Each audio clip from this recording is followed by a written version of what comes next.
বড় আপার যখন ডিভোর্স হয় তখন সে একদম কাঁদেনি, মনে হয়েছিল বুকে পাথর চাপা দিয়ে রেখেছে।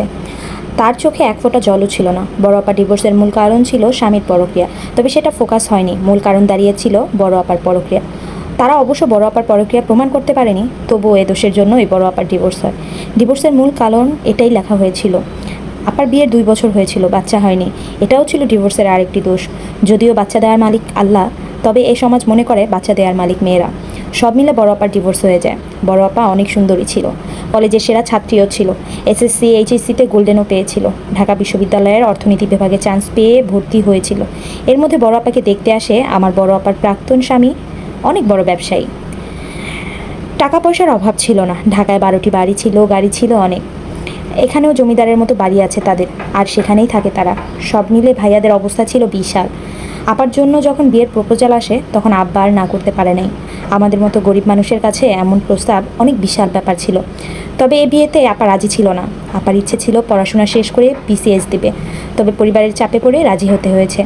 আপা শ্বশুরবাড়ি কথা দিয়েছিল আপাকে পড়াবে, তবে সে কথা তারা রাখেনি।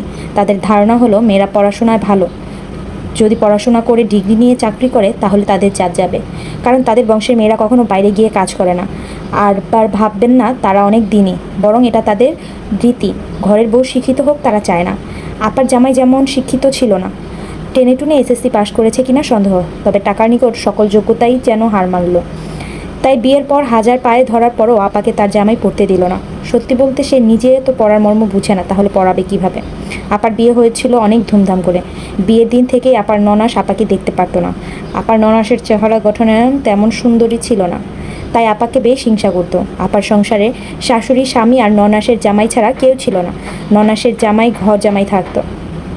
সব মিলিয়ে আমরা ভেবেছিলাম আপার সংসারে টাকা পয়সা সুখ শান্তিতে ভরে উঠবে, তবে সেটা আর হয়ে ওঠেনি। আপা আবার মুখের ওপর সত্য কথা বলে দিত, সেজন্য বিয়ের 3 মাসের মাথায় আপা বেয়াদব উপাধি পেয়ে বসে। প্রতিবাদ করতে করতে একটা সময় আপাও ক্লান্ত হয়ে যায়। এরপর মুখ বুজে সব সহ্য করে নিত। সহ্যের এক পর্যায়ে সে চরম সিদ্ধান্ত নেয়। ডিভোর্সের পর আপা আমাদের বাসায় চলে আসে। সারাদিন আপা মনমরা হয়ে থাকতো। এই সময়ও আপাকে বারবার মা বলতো আরেকটু মানিয়ে নিলে এমনটা হতো না। আপার ওপর যে অন্যায় হয়েছে এটা তাদের মনে হতো না, বরং আপা এখন আমাদের সাথে থেকে অন্যায় করছে এটাই বুঝিয়ে দেয় বারবার। দিন দিন আপার মনমরা হয়ে যাওয়াটা বাড়তে থাকলো। কারোর সাথে কথা বলতো না, ঠিকমতো খেতো না। আপাকে সবসময় ক্লান্ত দেখাতো, কাঁদতোও না। মনে হতো ভেতর থেকে একটা মরে যাওয়া লাশ ঘুরঘুর করছে। চুল আঁচড়াতো না, ঠিকমতো গোসল করতো না। অনিয়ম যেন আপাকে ঘিরে ধরেছিল। আপার অবস্থা দেখে আমার ভীষণ মায়া হতো। নিজের মায়ের আচরণ বদলে যেতে দেখেছি আপার ক্ষেত্রে। যে মা বিয়ের আগে আপাকে নিয়ে সুনাম করতো, একটা কাজও করতে দিত না, সবসময় ভালোটা খেতে দিত, সেই মায়েরই যত উচ্ছিষ্ট খাবার আছে সব আপাকে দিত। নানান ধরনের কথা বলে জীবিত লাশটাকে কষ্ট দিত। আমাকেও মা বারণ করেছিল আপার সাথে বেশি কথা বলতে, এতে নাকি আমার বিয়ের সমস্যা হবে। ভাই নেই আমাদের, 2টো বোন, নিজে নিয়েই আমাদের সংসার। 2 বোন হওয়াতে বাবা বেশ বেজার ছিল, তবে মা খুশি ছিল। বাবা খুব একটা ভালো না বাসলেও মা বাসতো, কিন্তু এখন চোখের সামনে দেখছি সময় মাকে স্বার্থপর করে তুলেছে। আপার চোখের নিচে কালি পড়ে গেছে, মুখটা চুপসে গেছে, চুলগুলোতে কেমন জানি খরা পড়ে গেছে। সব মিলে আপাকে ভীষণ খারাপ লাগতো। ডিভোর্সের 3 মাসের মাথায় আপার স্বামী বিবাহ করে যে মেয়ের সাথে পরকীয়া ছিল সে মেয়েকে। সে থেকে আপা আরও বিষণ্ণ হয়ে পড়ে। আপার বিষণ্ণতা লক্ষ্য করার মতো কেউ ছিল না। সেদিন ছিল ঈদের দিন, 8 জুলাই। ডিভোর্সের পর এটাই আপার প্রথম ঈদ ছিল। আমি বয়সে ছোট ছিলাম, মেহেদি পরা নিয়ে বারবার আপার পেছনে ঘুরেছিলাম। একটা সময় বাধ্য হয়েই আপা আমাকে মেহেদি দিতে লাগলেন। সেদিন আপা 2টো কথা বলেছিলেন, জীবনে কাউকে মন দিয়ে ভালোবাসবি না, আর পড়াশোনাটা মন দিয়ে করবি। একটা সময় নিজের বাবা মাও পর হয়ে যায়, তোর কষ্ট কেবল তোকেই বুঝতে হবে।